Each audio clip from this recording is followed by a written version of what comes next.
Slip करता है और जाके सीधे उनके राइट आई में घुस जाता है। और उस समय का जो बेस्ट ट्रीटमेंट हो सकता था वो उनको देने की कोशिश की गई, लेकिन वो इन्फेक्शन जो है वो राइट आई से होते हुए धीरे धीरे लेफ्ट आई में चला जाता है। पर अगर मैं आपसे बोलूं कि ये सारे लोग आज जिस मुकाम पर हैं, उस मुकाम पर पहुंचने के लिए इनको सिर्फ एक ही आदमी ने हेल्प किया, और वो इंडिया का नहीं था, वो 1809 में पैदा हुआ था। उसने ऐसी चीज बनाई जो किसी चमत्कार से कम नहीं थी। एक ऐसा सिस्टम जो रेज डॉट्स को ट्रांसफॉर्म करता है लिटरेचर में, मैथमेटिक्स में, म्यूजिक में और फ्रीडम। जनवरी 1809 फ्रांस के एक छोटे से गांव कोवरी में, जो कि पेरिस से लगभग 20 माइल ईस्ट में है, वहाँ एक बच्चे का जन्म होता है जिसका नाम लुई ब्रेल रखा जाता है। लुई ब्रेल के पिता जो थे वो एक लेदर के व्यापारी होते हैं। उनके पिता का नाम साइमन ब्रेल था, जो एक मास्टर क्राफ्टमैन थे जिनका काम हॉर्स हार्नेस और हॉर्स सैडल बनाना था। उनके वर्कशॉप में लगभग हर समय बहुत ही अलग अलग तरीके के औजार रखे रहते थे। तो 1802 में लुई ब्रेल ऐसे ही एक हथियार के साथ खेल रहे हैं। वो हथियार जो था वो लेदर में होल पंच करने के काम आता था। वो उसे खेल रहे होते हैं, अचानक से वो औजार स्लिप करता है और जाके सीधे उनके राइट आई में घुस जाता है। और उस समय का जो बेस्ट ट्रीटमेंट हो सकता था वो उनको देने की कोशिश की गई, लेकिन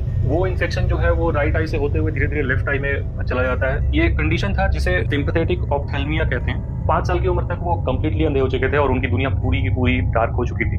1800 के अराउंड अंधे लोगों को काफी नीच नजरों से देखा जाता था, उनको छुपा के रखा जाता था और उनको ऐसे महसूस कराया जाता था कि जैसे वो समाज से बिल्कुल अलग है। उनके लिए कोई अपॉर्चुनिटी नहीं थी, उनके लिए कोई रास्ते नहीं थे। अगर कोई अंधा होता था 1800 के अराउंड तो उसकी लाइफ वहीं रुक जाती थी।